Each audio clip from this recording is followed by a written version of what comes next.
The most terrifying thing for the majority of people out there who are interested in doing a triathlon is the swim.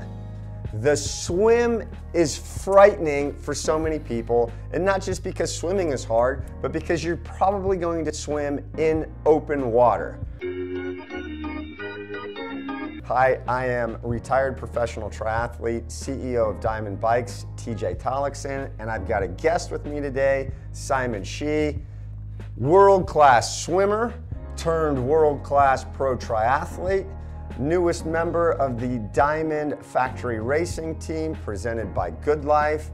Simon, welcome to the YouTube show. And for those who don't know Simon, I'm going to say real quick, Simon, grab a cube and show them what you do. A few moments later. This is a Rubik's Cube and I can solve it in under 20 seconds. I solved this underwater, on land, and I have different sizes and shapes of this Rubik's Cube. So I'm a professional triathlete and a Rubik's Cube solver. And a cuber. Look how fast he does that. So, but we had to swim this morning and we got up and we met at the pool. Simon totally smoked me. If you don't know, I mean, he's a total stud swimmer. Simon, give me your fastest event, best PB time. 100 freestyle in yards, 46. 200 freestyle, 140.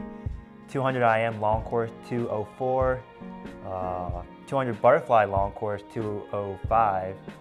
Long course, 205, that's fast. A lot faster than I ever was, great swimmer. He's got a bright future in triathlon. He's new to swimming and biking, but he comes from a great swim background. So we're gonna give you 5 tips today for the newbie swimmer on how to make yourself better. My #1 tip for anybody who's new to this sport is simple. Frequency is way more important than duration. You're much better off swimming 5 times a week, even if it's for only 15 minutes, than you are doing 1 swim a week that is an hour and a half or 2 hours. Yeah, so in my collegiate swimming, we actually swam around 9 to 10 sessions a week. We did 2 swim practices a day, Monday, Tuesday, Thursday, Fridays, and then 1 morning on Wednesdays and Saturdays. So that's 10 sessions a week. The more frequency we got, the more reset we can do at each practice. Reset our stroke, get a good warm up, main set in twice a day. So It's all about the frequency. Right, so frequency matters, that's the biggest thing. So I know a lot of people hate getting in the water, and I know there's a time commitment to get into the water, and so make sure this is part of it, and you can use this as part of your training, right? So a lot of people do things like run to the pool or bike to the pool, and then bike home, so you can kind of use that as transition. All right. The second reason we're gonna give to you guys is don't pull the main set. I know pulling with a paddle and buoy is easier than just swimming it, but sometimes you just have to embrace the suck and actually work hard at the main set. Towards the main of the main set, your feet are gonna start drowning, your core is gonna start getting weak, so really focus on getting those hips up, kick a little harder, make sure you keep grabbing the water. Do you have anything? I love it, I love it. So when I was living in Boulder, Colorado, I was swimming masters with Dave Scott. So if you know who Dave Scott is, he's also known as the man. And he would get so upset, he would take people's paddles and he would throw them over the fence. Not the people, the paddles, right? He would throw the paddles over the fence just because he would be so upset because triathletes in general would have this crutch of, oh, I'm tired, or I'm not gonna, or I would swim faster, or I could keep up with this guy if I had this. You need to get rid of that habit. You need to get rid of that crutch and start swimming because you don't get paddles in the race. I'm drowning! Oh, I'm drowning! All right, so third biggest piece of advice that I could give you is to vertical kick. Like, what is vertical kicking and how is this going to make me better? Okay, so vertical kicking is when you literally are vertical in the water and you are kicking to stay afloat. It really teaches you the right stroke with your leg, okay? One of the tendencies of triathletes is to kick with their ankle locked, just like this, and to kick, okay? That's bad, okay? You need your ankle to be flexible and to work like this, so it whips, okay? So it's counterintuitive to most runners because most runners want their ankle locked, okay? But you have to have that floppy. I mean, let's just look at Simon. Simon, show me your ankle flexibility. Yeah, it's great, right? I mean, he can bend his ankle down, and I mean, it's good. Like, look at that. That's good. It's great ankle flexibility. It's just like kicking a soccer ball. And so if you try to kick like this, you're not gonna kick it very far. I watched Simon kick this morning, and I watched his underwater when he's doing his dolphin kick. We got some video footage of this. But man, Simon's starts right here, right? As he presses this down, and then all of a sudden, whoosh, I mean, his hips are way out in front of him. Yeah. That's it, that's it. See how this moves first, right? So everything in this whip starts with a rhythm all the way up here. All right.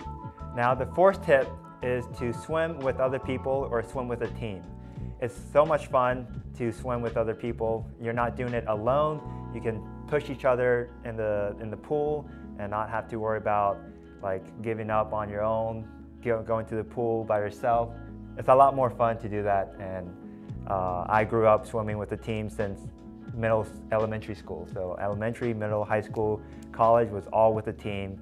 We had so much fun together, made so much memories, and was able to push each other at the pool. And what about now? I swim, yes, with my team in Austin, Texas. Back in Texas, we call ice cream frozen cow juice. It only takes one other person to help push yourself really hard. And I will fully admit that through most of my pro career, I did the majority, over 50%, of my biking and running by myself.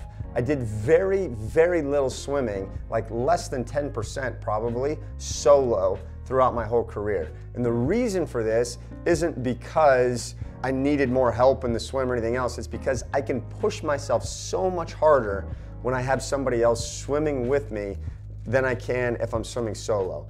Where's everybody? I started swimming by myself during COVID, and I noticed I'm guilty of it. I ended sets shorter.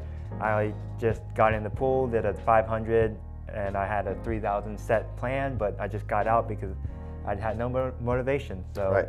With a swim team, you're able to focus and have fun. I love it. All right, number 5, the last one here is get some coaching advice. Pick up the pace, Netterman. But getting coaching advice in swimming is really important because I'm going to right now compare the technique in swimming to swinging a golf club. Okay, it's really that important. And I get it, it's exactly the same. If you learn to swing a golf club when you're 6 years old, by the time you're an adult, it becomes second nature and you're very good at it. If you learn to swim at 6 years old, you're also going to be very good. Now, if you learn to swing a golf club as an adult, you'll look ridiculous and awkward, and you'll be wondering, man, how do these guys look so good? No different than if you learn to swim as an adult, and I understand most people learn how to swim some as a child, but they don't actually learn how to swim for a race until they're older. And so if you're an adult onset swimmer, having a coach provide feedback can really help you. And that's the number one thing. And you don't get that feedback when you swim alone or even with a partner. You need that feedback from a coach. So sign up for a master's program that gives you some coaching, sign up for some private lessons, get that coaching advice, and be a better swimmer. Yeah, nothing to add. I think you hit all the points there. Okay, there you go. Swimming is no different than solving cubes. If you want to do speed cubes, it takes a lot of practice. You have to work on it every day. If you want to be a good swimmer, do the same thing. Frequency matters more than duration. That's my biggest tip for you. Just like a cube, if Simon only touched a cube once a month when he was learning how to do that, he would not be so great. So, be like Simon. Simon says, be a better swimmer. If you enjoyed this video, you want to see more of it, hit that like button, hit that subscribe button. I've got all kinds of great Ironman tips on training, nutrition, racing, amazing content. I would love for you to join me on this journey. Hit that like button, hit that subscribe button. Check it out every week.